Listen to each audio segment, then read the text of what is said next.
चाचे को बचना, ज़मीन ना ले ले मामे से बचना, फलां से। तो मुझे एक दोस्त कहता होता है कि ये 86 या 87 ईयर्स का एक्सपीरियंस बोल रहा था। सर मैं 5-6 के बाद जब पहुंचा ना, 25 बंदे लगे हुए थे।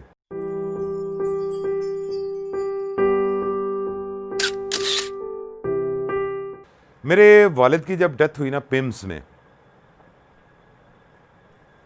कोई फौत होने से 2 दिन पहले उनका हार्ट काम छोड़ गया, जिगर काम छोड़ गया और किडनीज काम छोड़ गई। तो मैंने भाई को फ़ोन किया, वो बड़े फ्रेश थे, गप्पे मार रहे थे। डॉक्टर आया तो डॉक्टर ने कहा बाबा जी परेशान तो नहीं है? कहते यार डॉक्टर साहब जिसके सराहने इतनी औलाद खड़ी हो, मुझे क्या परेशानी है। हम सारे मौजूद थे, सारे बहन भाई। तो मैंने निकल के फ़ौरन भाई को फ़ोन कर दिया मदीना, खुशी से। समझ नहीं आई, मैंने कहा अब्बा जी की तबीयत माशाल्लाह बहुत बेहतर है।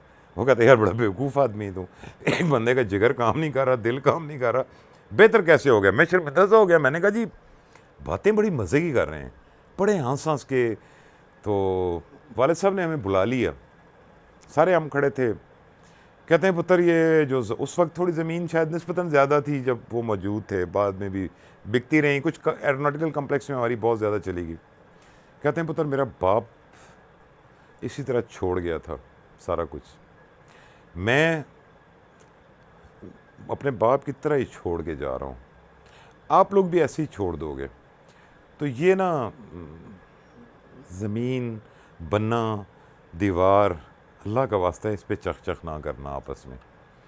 फिर उन्होंने कहा मैंने 5 रुपए किसी के देने हैं ना 5 रुपए किसी से लेने हैं। और पुत्र मैं 86 साल ज़मीन के लिए किसी से नहीं लड़ा।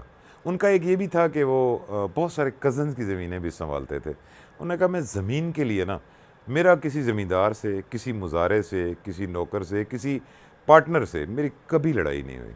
तो ये ज़मीन के लिए मत लड़ना, ये मैं भी छोड़ के जा रहा हूँ, ये इसी तरह सब कुछ छोड़ के चले जाओगे।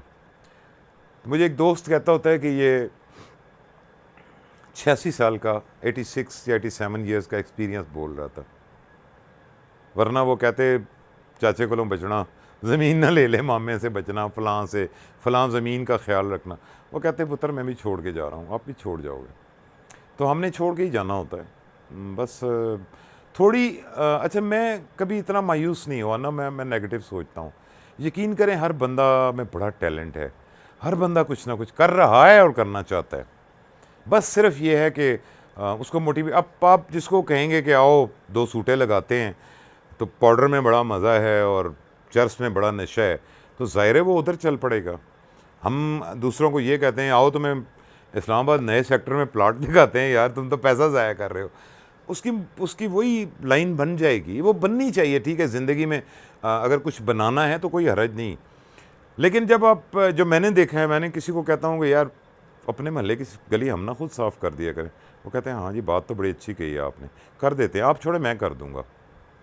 मतलब यही एक छोटे लेवल की बात कर रहा हूँ, यही फिर बड़े लेवल पे भी पॉसिबल है। और ख़ास तौर पे जो बच्चों की एजुकेशन है, मैं समझता हूँ कि उसके बग़ैर हमारा कोई चारा नहीं। गरीब आदमी की तो बचत की सूरत ही कोई नहीं है कि वो बच्चों को पढ़ाए, इसके अलावा कोई सूरत नहीं है। हम बहुत अजीब चक्करों में फंस गए हैं, बड़ों के पीछे फिरना, बड़ों की तारीफ़ करनी, सियासियों के पीछे फिरना, सियासत की तारीफ़ करनी। हमारी ख़ुद फैमिली, पॉलिटिकल फैमिली बहुत बड़ी है हमारे पास, बहुत अच्छी मिसालें हैं। लेकिन इज़्ज़त करें, हर बंदे की इज़्ज़त करनी चाहिए, हर टैलेंटेड आदमी की, हर सक्सेसफुल आदमी की, हर अचीवर की रिस्पेक्ट करनी चाहिए। लेकिन सर ख़ुद भी कुछ करना है ना, मतलब अपने पाँव पे खड़ा होना है हमें। जो एक मैं तो ख़ुद कहता हूँ कि बाज़ दफ़ा हम गुर्बत को प्रमोट कर रहे होते हैं, बाँट के, पैसे बाँट के, चीज़ें बाँट के हम प्रमोट कर रहे होते हैं। मेरे पास जो आए मैं उससे कहता हूँ बैग चाहिए बच्चे के लिए पढ़ने के लिए, मैं देता हूँ, कॉपीज़ मैं देता हूँ, बुक्स मैं देता हूँ, पेंसिल देता हूँ, पेन देता हूँ, पढ़ाते हैं यार, फ्री पढ़ाते हैं आपको। लेकिन ये नहीं कि मैं 500 रुपया दे दूँ तो आप जो भी करोगे उसका, ठीक है नीड है, लेकिन गुजारा हो सकता है। अगर प्रेफरेंस, हमारी प्रायोरिटीज़ क्या हैं, हमें अपनी प्रायोरिटीज़ को सेट कर लेना पहले, हमने क्या करना है। हम सिर्फ गिले करते हैं, हम क्रिटिसाइज़ करते हैं। क्रिटिसिज्म बहुत अच्छी चीज़ होगी, लेकिन पिछले दिनों तूफ़ान आया, हमारी ये जो रोड पे आपने देखी होगी, इस रोड पे दरख्त ही दरख्त गिरे हुए थे। अब मैं गुजरते हुए मैं भी गुजर गया बड़ी मुश्किल से, ऐसे ऐसे करके आते हुए मैं आया तो फिर भी पड़े हुए थे। तो मैंने कहा यार अब तुम्हारे ही तरह तो बाकी भी इंसान है ना। अब तुम, बारिश बड़ी शदीद थी कि मैं कहा तुम गुजर सकते हो तो बाकी भी गुजर जाएंगे, किसी कोई अपना फ़र्ज़ तो नहीं समझता। मैंने गाड़ी एक साइड पे खड़ी कर दी। मुझे बारिश बहुत अच्छी लगती है। मैं आपको शायद बताया था, मैं छोटी मोटी शायरी भी करता हूँ, मेरी अपनी पोइट्री भी बहुत सी है। मैं बारिश में खड़ा हो गया, मैंने कहा यार भीगने में बड़ा मज़ा है। मैं एक साइड से शुरू हुआ, फिर गाड़ी आगे लाता, रोकता, फिर उतरता। मेरा ख्याल में कोई 5-6 जगहों से मैंने करना क्या था कि दरख्त को खींच के साइड पे करना।